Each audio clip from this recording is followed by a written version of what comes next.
କମ୍ କହୁଥିବା ଲୋକ ନିଶ୍ଚିନ୍ତ ଶୁଣନ୍ତୁ। ଧ୍ୟାନ ଦେଇଛନ୍ତି ଯେଉଁ ଲୋକ କମ୍ କହନ୍ତି ସେ ତାଙ୍କର ପସନ୍ଦ ଲୋକ ପାଖରେ ବହୁତ ଅଧିକ କହିଯାଆନ୍ତି।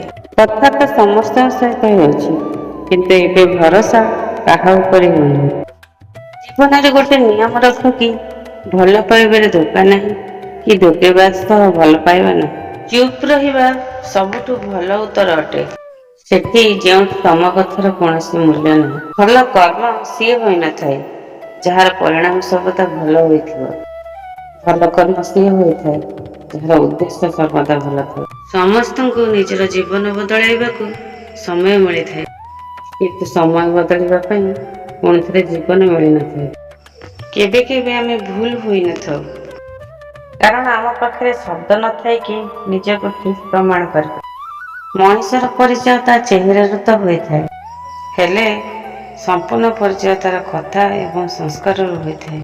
ପିଠି ସର୍ବଦା ମଜବୁତ ରଖିବା ଦରକାର, କାରଣ ସାବାସ ହେଉ କି ଧୋକା ସର୍ବଦା ପଛରୁ ହିଁ ମିଳିଥାଏ।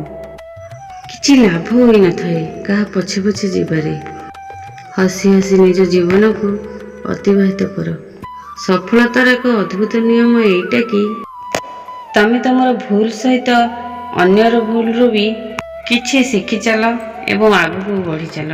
ଯିଏ ଆପଣଙ୍କୁ ଈର୍ଷା କରୁଛି ତାକୁ ଘୃଣା କର ନାହିଁ, କାରଣ ଇଏ ସେହି ମଣିଷ ଅଟନ୍ତି ଯିଏ ଏ ସ୍ୱୀକାର କରିନେଇଛନ୍ତି କି ତମେ ତାଙ୍କଠାରୁ ବହୁତ ଭଲ ଅଟ।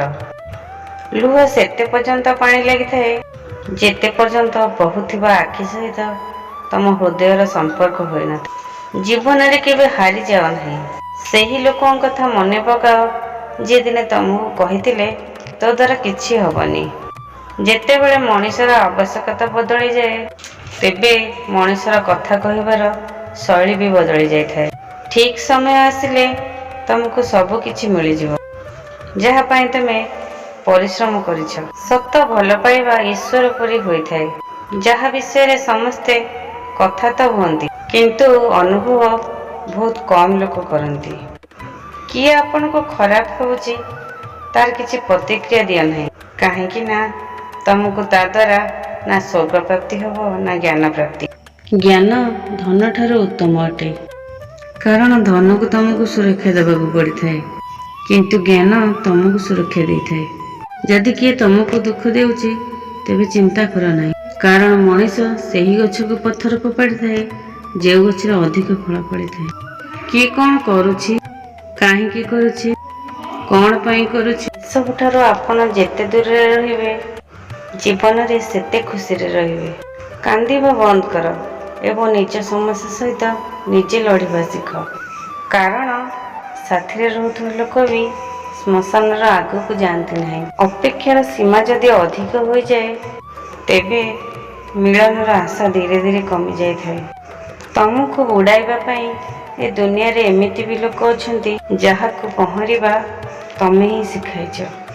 ଖରାପ ଲୋକଙ୍କ ସଙ୍ଗତି ନର୍କ ଅଟେ ଏବଂ ଯେଉଁ ବ୍ୟକ୍ତି ସେହି ସଙ୍ଗତିରୁ ବଞ୍ଚିଗଲା ତାର ସ୍ଥିତି ସ୍ୱର୍ଗଠାରୁ ଅଧିକ ହୋଇଯାଇଥାଏ। କେବେ କେବେ ସତ୍ ମାର୍ଗର ସବୁଠାରୁ ଛୋଟ ପ୍ରୟାସ ଆପଣଙ୍କ ଜୀବନକୁ ସରସ ସୁନ୍ଦର କରିଦେଇଥାଏ। ଏକ ସୁନ୍ଦର ଜୀବନ ବଞ୍ଚିବାକୁ ହେଲେ ଏଇଟା ଭାବି ନେବାକୁ ପଡ଼ିବ ଯେ ଏ ଦୁନିଆରେ ସମସ୍ତଙ୍କୁ ସବୁ କିଛି ମିଳିନଥାଏ। ସ୍ୱାର୍ଥରେ ସମ୍ପର୍କକୁ ଯେତେ ରଖିବାକୁ ଚେଷ୍ଟା କର, ସମ୍ପର୍କ କେବେ ବି ଅଧିକ ଦିନ ତିଷ୍ଠି ନଥାଏ ଏବଂ ଭଲ ପାଇବାରେ ହୋଇଥିବା ସମ୍ପର୍କକୁ ଯେତେ ବି ଭାଙ୍ଗିବାକୁ ଚେଷ୍ଟା କର ତାହା କେବେ ବି ଭାଙ୍ଗି ନଥାଏ। ଯାହାକୁ କଷ୍ଟ ଦେଲେ ଯଦି ତମକୁ କଷ୍ଟ ଲାଗୁଛି ତେବେ ଭାବି ନେବ ଯେ ତମ ହୃଦୟରେ ସ୍ୱୟଂ ପରମାତ୍ମା ବିରାଜମାନ ଅଛନ୍ତି। ସମୟ ମନୁଷ୍ୟ ଦ୍ୱାରା ତିଆରି ହୋଇଥିବା ମାର୍ଗରେ ଚାଲିନଥାଏ, ବଲ୍କି ମନୁଷ୍ୟ ସମୟ ଦ୍ୱାରା ନିର୍ଦ୍ଧାରିତ ହୋଇଥିବା ମାର୍ଗରେ ଚାଲିଥାଏ। ଏହାକୁ ହିଁ ନିୟତି କୁହାଯାଇଥାଏ।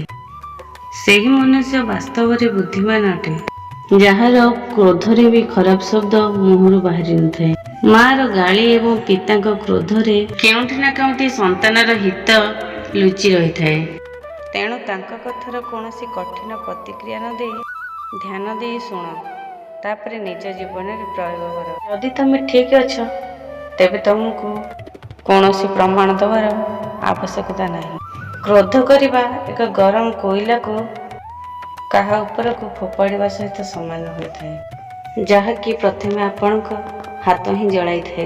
ଯଦି ପରିବାରରେ କୌଣସି ବ୍ୟକ୍ତି ଭଗବାନଙ୍କ ଶରଣାପନ୍ନ ହେଉଛନ୍ତି, ତେବେ ସକାରାତ୍ମକ ଚିନ୍ତାଧାରା ପୁରା ପରିବାର ଉପରେ ଆସିଯାଇଥାଏ। ଭିଡ଼ିଓଟିକୁ ଶେଷ ପର୍ଯ୍ୟନ୍ତ ଦେଖିଥିବାରୁ ବହୁତ ବହୁତ ଧନ୍ୟବାଦ ସାଙ୍ଗମାନେ।